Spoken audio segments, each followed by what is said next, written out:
Abot kamay ang pangarap, edukasyon para sa lahat. Sulong Edu Kalidad. #para sa bata. #para sa bayan. Ito ang paaralang panghimpapawid ng Kagawaran ng Edukasyon, Sangay ng Zamboanga del Sur.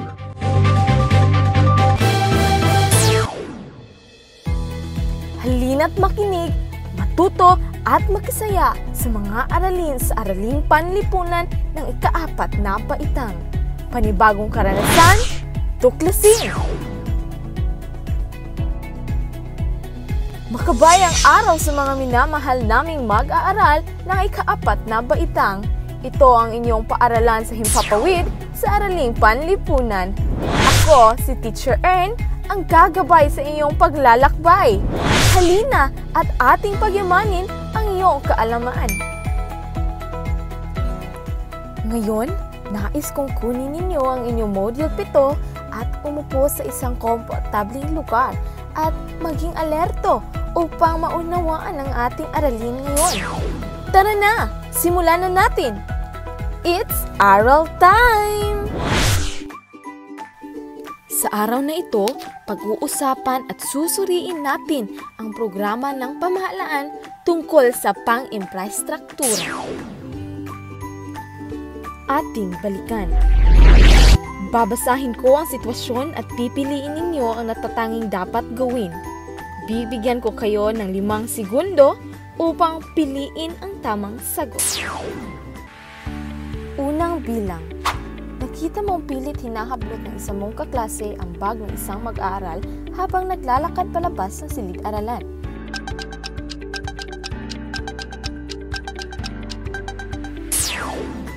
Tama! Ang tamang sagot ay B. Tatawagin ang guro o gwardiya at sasabihin ang nangyayari. Ikalawang bilang.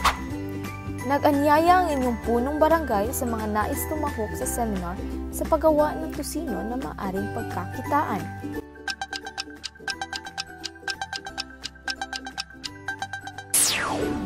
Tumpak. Letrang A ang sagot. Sasabihin ito sa nakakatandang kapatid na walang pinagkakaabalahan. Ikatlong bilang. May banggaan ng 5 sunod-sunod na sasakyan sa kalsada.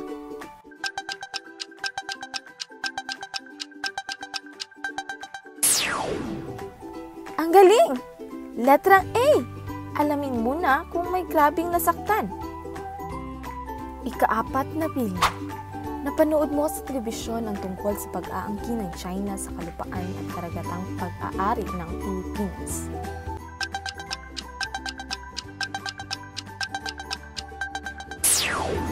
Kung ang sagot mo ay letrang B, tama ka! Panatilihin ang payapang pakikipag-ayos at pakikipag-usap. Ika-5 bilang. May banta ng puwersahang pag-aalis ng pinuno ng lokal na pamahalaan.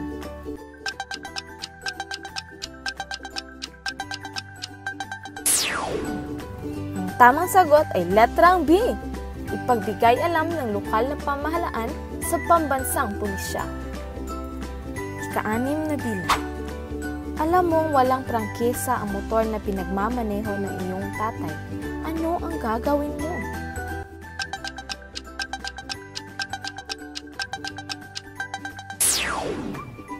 Ang galing! Letrang B. Imungkahi kay tatay ang importansya ng pagkakaroon ng prangkisa. Ika-7 bilang. Mahilig ang iyong kaibigan na bumili ng mga imported na gamit.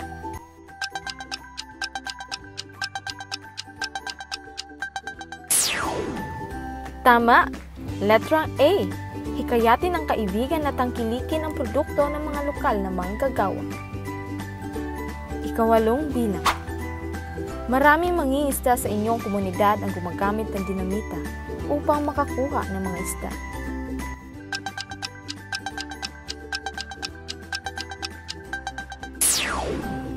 Tumpak! Letrang A. Isumbong sa lokal na pamahalaan ang ginagawa ng mga mangingisda. Ika-9 na bilang. May ginaganap na pagtitipon ng mga magsasaka sa inyong barangay ukol sa paggamit ng mga organic fertilizer. Ang iyong tatay na isa ring magsasaka ay hindi sumali.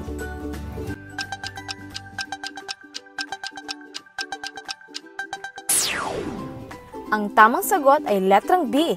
Himukin si tatay na sumali sa pagtitipon. Ika-10 bilang. May nagaganap na strike ng mga manggagawa sa isang pabrika sa inyong bayan. Ano ang iyong gagawin?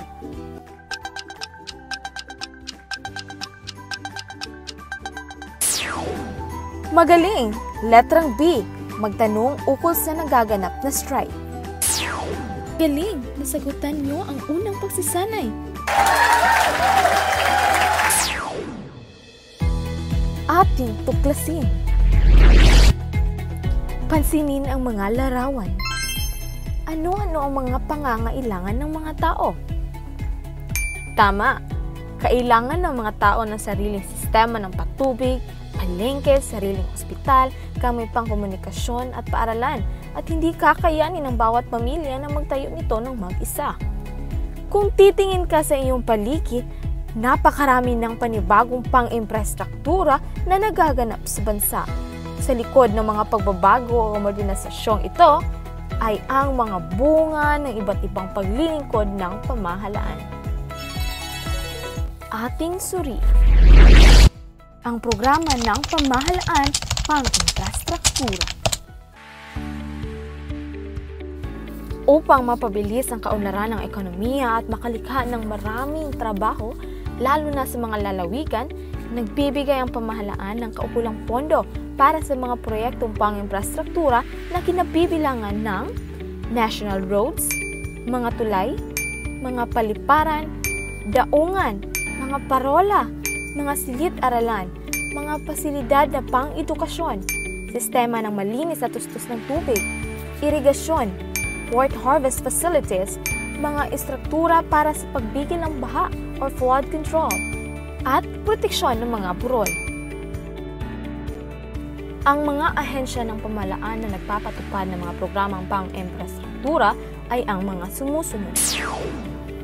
Department of Public Works and Highways or DPWH. Ang nakakuha ng bulto na badyat para sa infrastruktura, ito ang responsable sa pagpapanatili at pagsasaayos ng mga daan at mga patubig. Department of Agriculture at ng Department of Agrarian Reform. Programa para sa pagtatayo ng farm-to-market roads, post-harvest facilities at mga pasilidad sa patubig. Department of Education or DepEd. Programang nagtatayo at nagkukumpuni ng mga silid-aralan, pati na ang mga pasilidad para sa tubig at sanitasyon sa mga pampublikong paaralan. Department of Transportation and Communication or DLTC. Programang nagpapatupad sa paliparan, daungan at iba pang sistema ng transportasyon. National Telecommunications Commission or NTC. Pinangangasiwaan ng paggamit ng mga makabagong teknolohiya na nakapagpapabilis ng komunikasyon ng mga tao. Nakatutulong sa mabilis na pag-uugnayan ng mga tao ang telepono, cellular at mobile phone, computer, internet at fax machine. Sa mga proyektong pang-imprastruktura ng pamahalaan na ipinatupad at ipapatupad pa, inaasahan na pagsisiglahin ito ang mga gawain ng maraming lungsod at lalawigan. Ang mga trabahong lilikhain ay makatutulong sa pagpapaangat ng kalidad ng pamumuhay ng mga Pilipino. Pagyamanin natin ang iyong kaalaman. Ngayon ay dumako tayo sa isang pagsasanay upang alamin kung ano ang inyong natutunan. Puna ng bawat kolom ayon sa hinihinging detalye at sundin ang ibinigay na halimbawa sa unang bilang. Department of Transportation and Communication or DOTC, ang mga proyekto nito ay mga paliparan at daungan. Ang paglilingkod ng ahensyang ito ay para magkaroon ng mabilis na paglalakbay ng tao sa paghatid ng mga kalakal. Ngayon, sagutin ang natitirang mga bilang.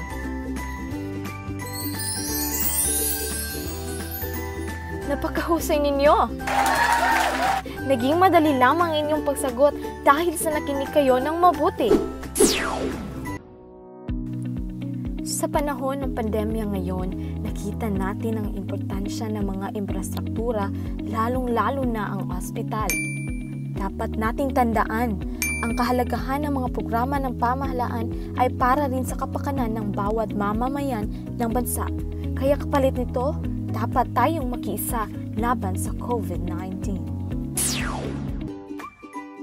Isa-isip natin ang inyong kaalaman. Sagutin ang mga sumusunod na tanong.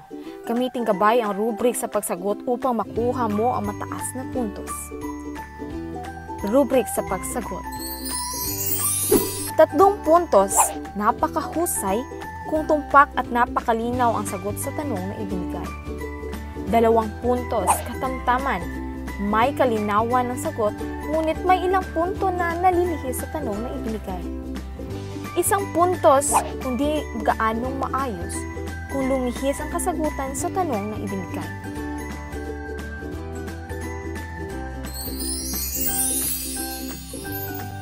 Nasagutan niyo ba ang mga tanong? Magaling! Ngayon, ating tayahin ang inyong natutunan sa araling ito. Pilugan ang tamang sagot sa mga katanungan. Unang bilang. Ito ang ahensya na pag-atasan na usayan ng mga paliparan, daungan at iba pang sistema ng transportasyon. DA, DOTC, DPWH, NTC. Ikalawang bilang. Isa sa mga tungkulin ng Department of Education ay ang magkumpuni ng silid-aralan, husayan ang daungan, magpapatupad ng mga ordinansa, magpanatili sa kapayapaan. Ikatlong bilang. Nakatutulong ang ahensyang ito upang mapabilis ang pag-uugnayan ng mga tao sa pamamagitan ng telepono. DepEd, DAR, DOTC, NTC. Ika-4 na bilang. Ang Department of Public Works and Highways ay naaatasang gumawa ng mga bahay, ospital, kalsada, paliparan. Ika-5 bilang. Ito ang pangalawang ahensya na nakatanggap ng bulto na badyet galing sa pamahalaan. DPWH, DAR, DA, DepEd. Ika-6 na bilang. Sa proyektong pang-infrastruktura, inaasahan na sisigla ang gawain sa mga lungsod at lalawigan, tatamlay ang gawain sa mga lungsod at lalawigan, tatama rin ang mga mamamayan, maaaliw ang mga mamamayan. Ika-7 bilang. Sa pagkakaroon ng mga trabaho, ang buhay ng mga mamamayan ay masisira, uunlad, malulungkot, matamlay. Ika-8 bilang.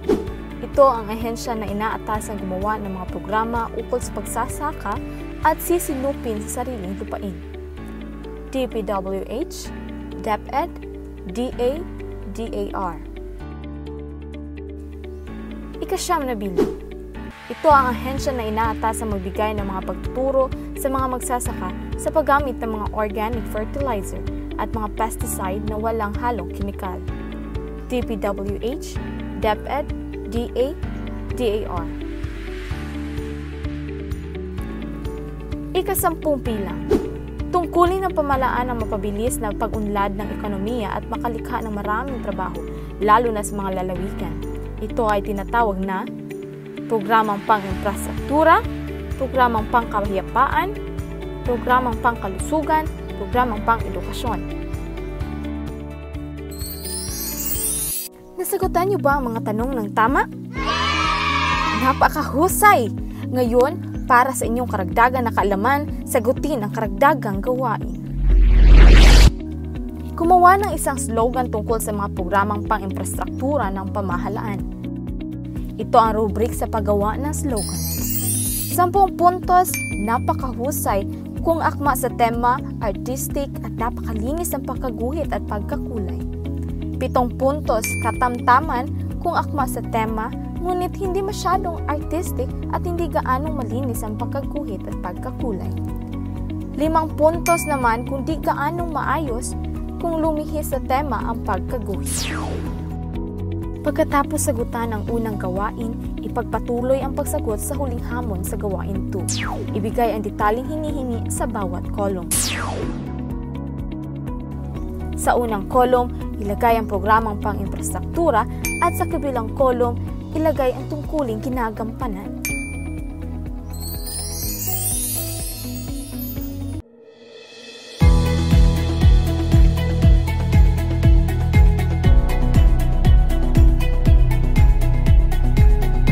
Ayan, at natapos na ninyo ang aralin sa araw na ito.